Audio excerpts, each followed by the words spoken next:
La nariz que huye, de Gianni Rodari.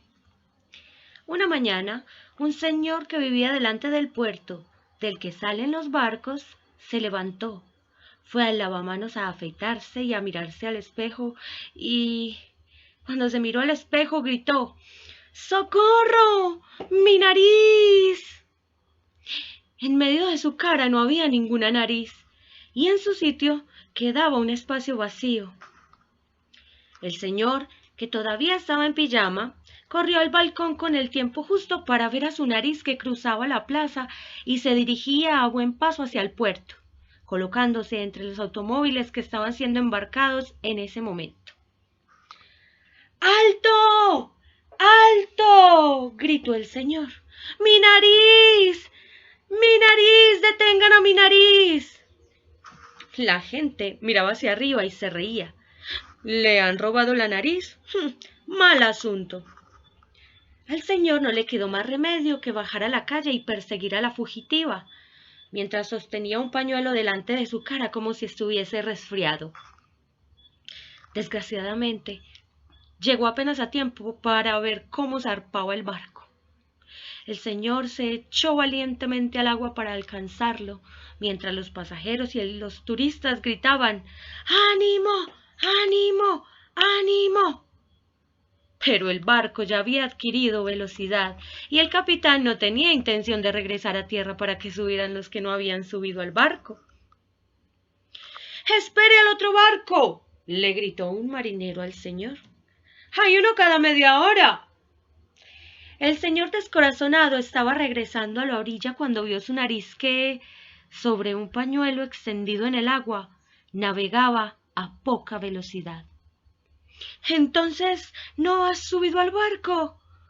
¿Ha sido todo una broma? —le preguntó el señor a su nariz.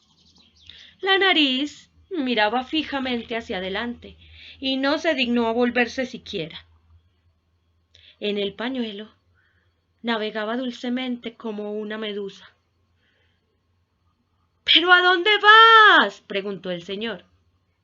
La nariz no le respondió, y su desgraciado dueño se resignó a regresar al puerto y a pasar por entre una muchedumbre de curiosos para regresar a su casa, donde se escondió dando órdenes a su criada de que no dejara entrar a nadie. Se pasaba todo el tiempo contemplando en el espejo su gran cara sin nariz. Algunos días después, un pescador, al sacar las redes del agua, se encontró con la nariz fugitiva, que había naufragado porque el pañuelo en el que navegaba estaba lleno de agujeros, y se la llevó al mercado. La criada de aquel señor, que había ido al mercado a comprar pescado, vio la nariz. Estaba expuesta entre los peces dorados y las sardinas. —¡Pero si es la nariz de mi señor! —exclamó sorprendida. —Démela enseguida, que voy a llevársela. —Yo no sé de quién es —dijo el pescador—, pero la he pescado y la vendo. —¿A cómo? A peso de oro, que no es un pez corriente, sino una nariz. La criada corrió a informar a su señor.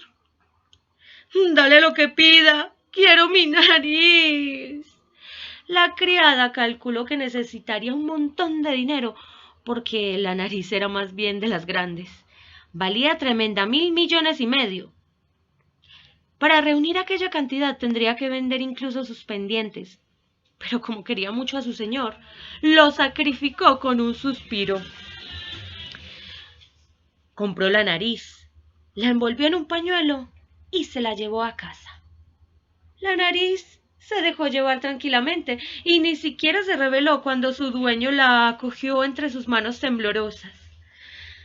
Pero, ¿por qué huiste? ¿Por qué te fuiste de mi lado? O más bien de mi frente, o más bien de mi cara. ¿Qué te hice? La nariz le miró a los ojos. Arrugada de un disgusto, le dijo: Oye, no vuelvas a meterte nunca más los dedos en la nariz, o por lo menos córtate las uñas.